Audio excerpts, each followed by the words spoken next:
fines olalibus, trepant peres eam vadus, nexit modus gestibus, tuus David impanita, et se portat manibus, sic rex autis incantatur, novis captus fraudibus.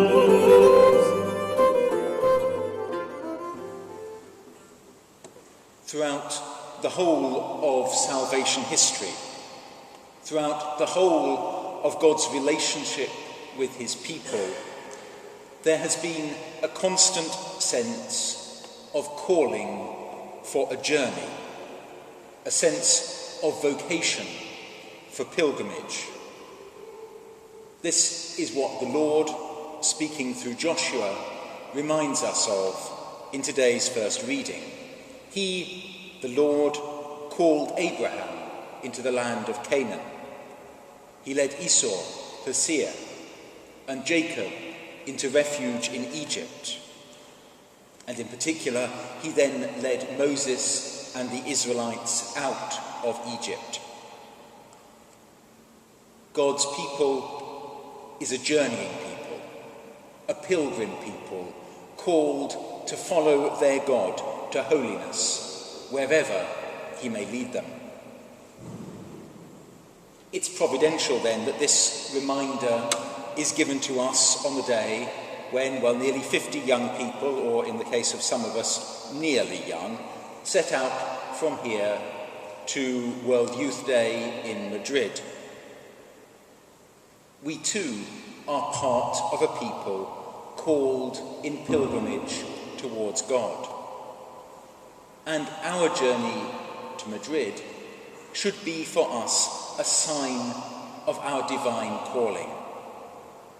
It's not a vacation, it's a vocation. These are holy days, not just holidays. If we read the scriptures, particularly the accounts of the Exodus from Egypt, we will see that God's people were frequently inclined to grumble at the hardships they faced, to grumble at God. Disturbed sleep and hard floors will most likely await us in the days to come, and some of us may have cause to grumble too. But the message of the scriptures is that no matter how much God's people grumble, no matter how much they turn away from their God, God is always faithful to them. He calls the patriarchs, he sends the prophets, and in faithful fulfillment of his promises, he sends his Son. God's love for his people is likened by the scriptures to a marriage, a lifelong marriage, and for God, lifelong really does mean forever and ever.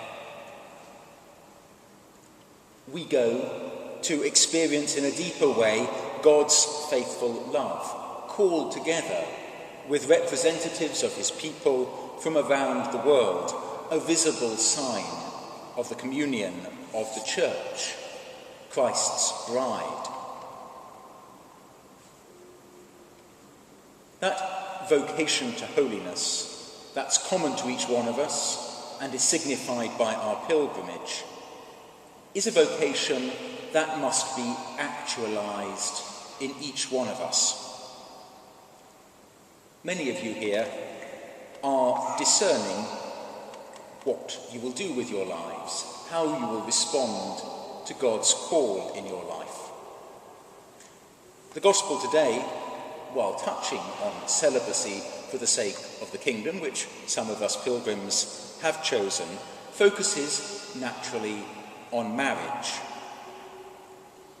Now, as I said, the scriptures liken God's faithfulness to his people to a marriage.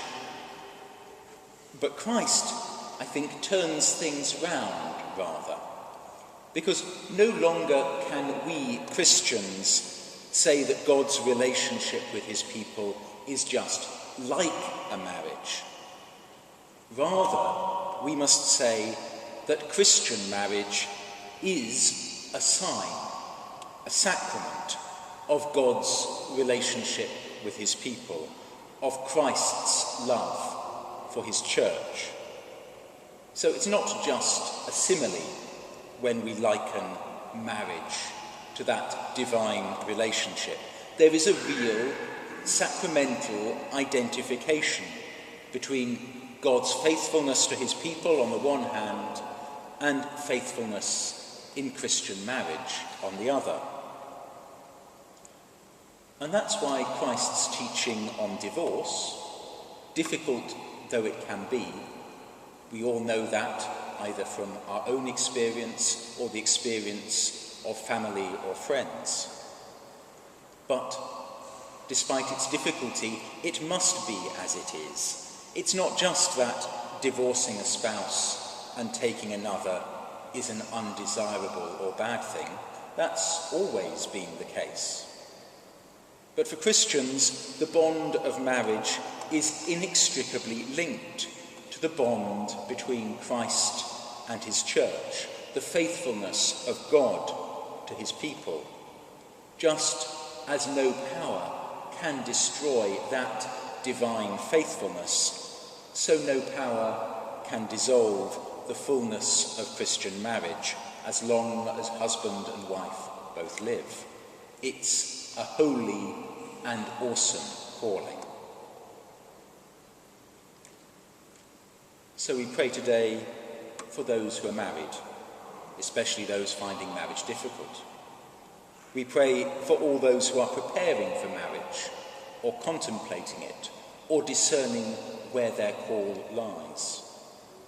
And we pray for all of us who journey, whether that be to Madrid, or whether it simply be journeying here in London. We pray that we may experience ever more deeply God's loving faithfulness towards us, his pilgrim people. Santa Maria,